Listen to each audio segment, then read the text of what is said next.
Hello Gemini, Sun, Moon Rising, and Venus signs. Kamusta kayo? Sana po ay nasa mabuti kayong kalagayan.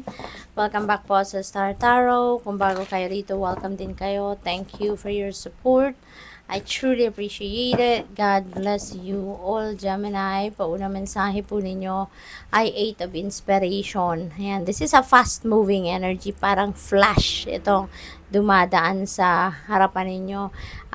Mabilis ang galawan, mabilis ang mga kaganapan sa buhay ninyo. Kaya dapat din na sumabay tayo, no? Sumabay kayo dito sa bilis ng mga bagay-bagay na pangyayari para hindi kayo maiwan, ano? Walang walang mag-slip away na opportunity sa inyo. Kumbaga, may mga good news ditong paparating, wonderful opportunities na paparating sa inyo, kaya dapat handa kayo for anything, no? Dapat physically, mentally, emotionally fit and ready kayo, no? At dahil may mga dadating, mayroong mga paparating na mga kaganapan, no? Bagong kaganapan sa buhay ninyo at this time. Maari din ang iba sa inyo dito magta-travel, no? At maaaring yung travel na yan, travel could be link, no? Sa trabaho, sa career ninyo, no? It could be pasyal din, depende sa inyong sitwasyon. But there's definitely some travel na gagawin ng iba sa inyo. Ace of Inspiration is a new beginning energy. So, definitely, meron kayong sisimulang bagong ganap sa buhay ninyo rito.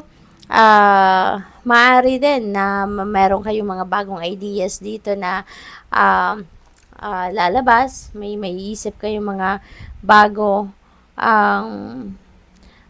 ideya, bagong mga pamamaraan, ng kung ano-ano, mga bagong methodologies na maaaring mag-come up, no, sa isip ninyo, at maaaring yan ay mga gagamitin ninyo para sa pagsisimula ninyo ng bagong ventures or bagong mga bagay-bagay, no? Siguro bagong trabaho, bagong negosyo, yung ganon. So, you are going to be very creative sa ngayon. We have 5 of materials. Ayan, ang iba sa inyo naman dito, merong sigurong financial constraints na pinagdadaanan, no? Maaring ang iba sa inyo rito is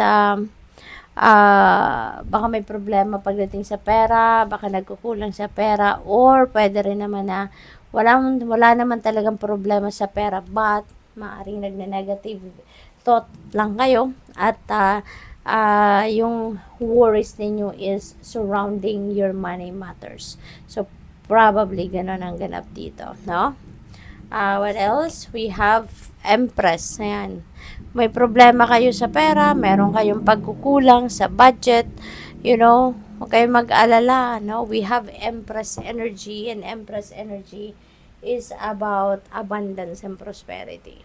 So, merong breakthrough dito na paparating, merong mga oportunidad, no, na dadating dito para kayo ay magkaroon ng pagkakataon na tawag dito, may pagkakataon na magkaroon, no, kayo ng budget para sa kung ano man ang kailangan ninyo sa ngayon, no? Meron din ditong mga, siguro baka may mga offer ng pagkakakitaan o bagong money path, mga ganun ba, no? Kaya good luck sa'yo.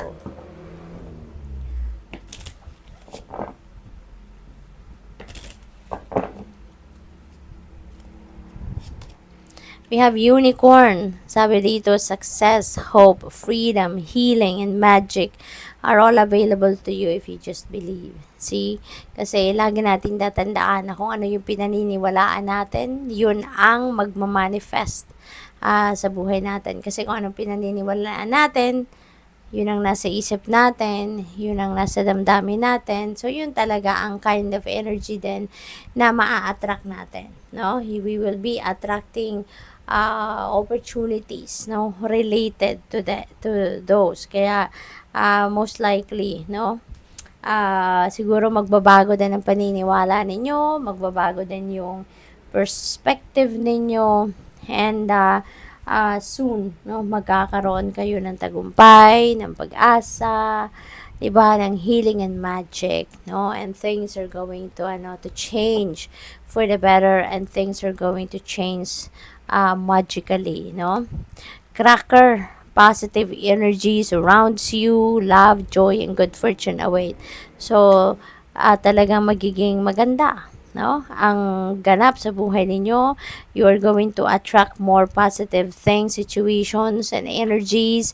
Good things, no, will come, katulad na lamang ng success, ng pag-asa, ng freedom, ng healing, ng love, ng joy, and most importantly, good fortune ang maaaring dadating sa buhay ninyo sa ngayon, at yun ang babalot sa inyo. Kaya napakaswerte ninyo. What else? We have love. Ayan. So, love is all around you, no? Love surrounds all your connections. Move forward positively in all areas of life. So, napakaganda yung parang napaka-pure siguro ng mga iniisip ninyo. Yung laman ng puso ninyo. It's full of purity and love, no? Kaya magiging maganda talaga ang pasok ng mga sitwasyon, ng mga bagay-bagay sa buhay ninyo at this time. We have eagle. You will soar towards your destiny with greater clarity and strength. Okay? So, sa ngayon,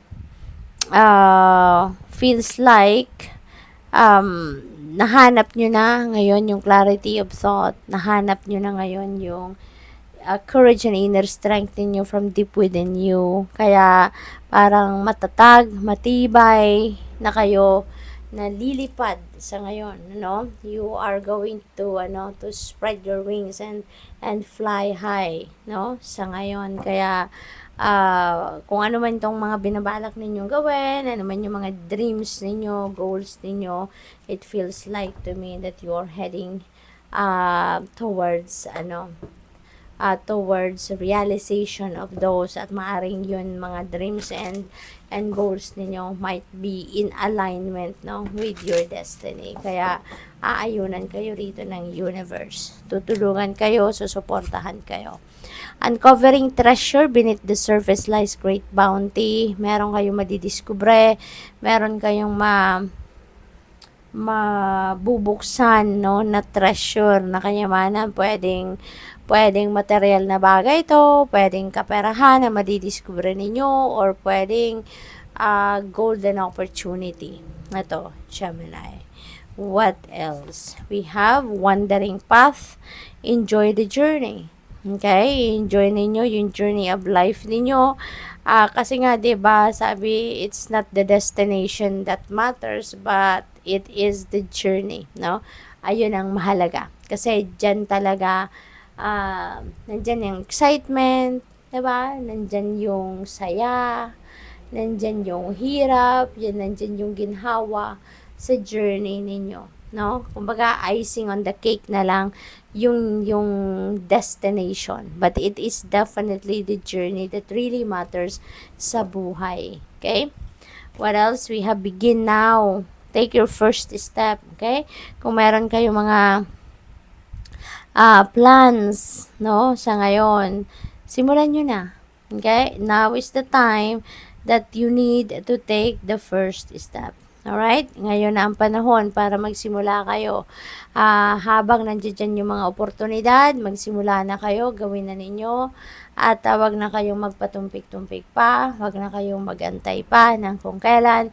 Habang nandiyan ang oportunidad, take advantage of that. No? What else? We have Journey by Moonlight. Believe in magic. Okay? Believe in magic. Kasi whatever it is that you believe in, diba? Sabi dito, kung anong pinaniniwalaan ninyo. Kung naniniwala kayo na deserve ninyo ang tagumpay, definitely magtatagumpay kayo. Kung naniniwala kayo that things are magical, then it will be shown to you. No, things will really be magical, and you will be able to witness it. No, yung ganon. Kaya kayo, paanyaya ito sa inyo. No, magtiwala ka. No, that everything is happening magically. Lahat nag-unfold, no, miraculously and magically. Good luck sa'yo. Thank you for watching. Love and light. Namaste.